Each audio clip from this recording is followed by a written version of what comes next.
कडक. नमस्कार मित्रांनो, जय महाराष्ट्र. मी तुमचा लाडका राहुल भांगरे. तर आज आम्ही नवीन ब्लॉग काढतोय, तर दाखवतो पुढं गंमत काय. चला माझ्या मागे. नमस्कार मित्रांनो, आज आपल्याला मासे पकडायचे. ऑलरेडी टाकले. आपल्याला फक्त मासे ते काढायचे जाळ्यातून आणि आपल्याला रेसिपी बनवायची. एकदम साध्या पद्धतीची बनवायची, पण बनवायची आपल्याला. चला.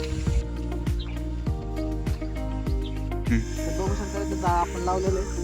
बघूया पहिले मासे आहेत का नाही, तर उगाच पकवायचं आपण. चला.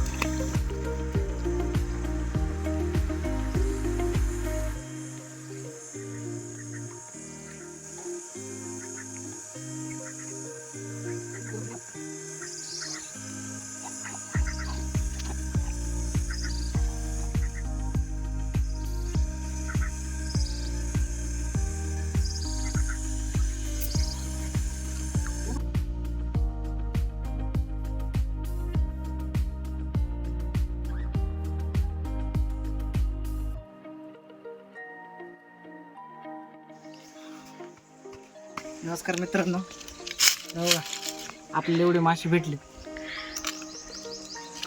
आणि आपण आता इथंच बनवून खाणार आहे. मस्त पैकी तेल मीठ मिरची मध्येच. बघा कसं लागतं आपण.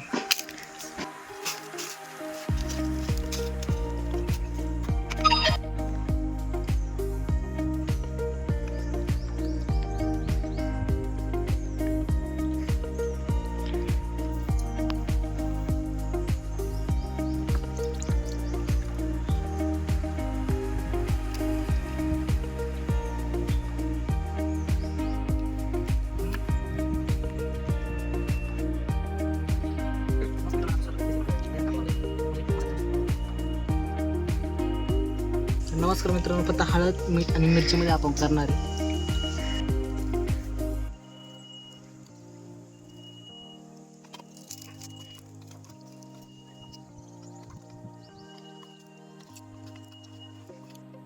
तर आता याला 5-10 मिनिट आपण मॅरिनेट व्हायला ठेवू, म्हणजे ते चांगलं भिनून जाईल त्याच्यात.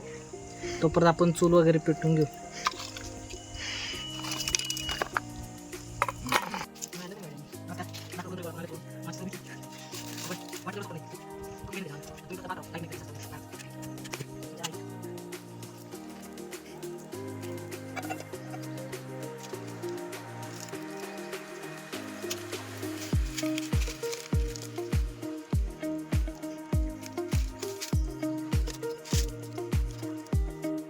आता आपण टाकतोय तेल.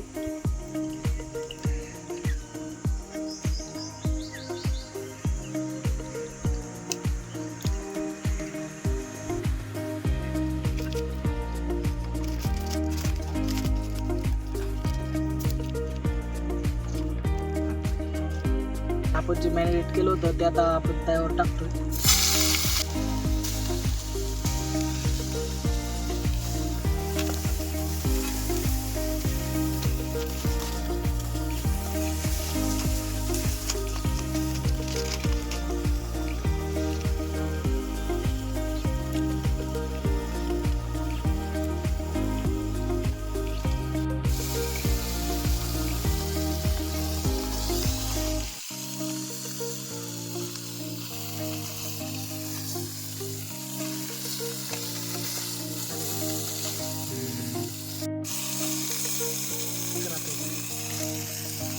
तर आपला अशा पद्धतीने मासे रेडी झालेत. आता आपण थोडा खायला घ्यायचं आहे.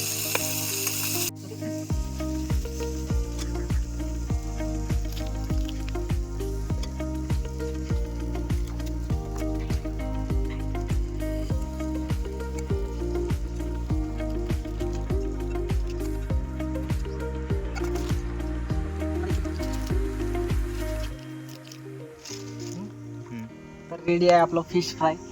पहिल्यांदाच ट्राय केलंय. मस्त आपल्या नदीचा मासा आपण इथं करून खातोय मस्तपैकी.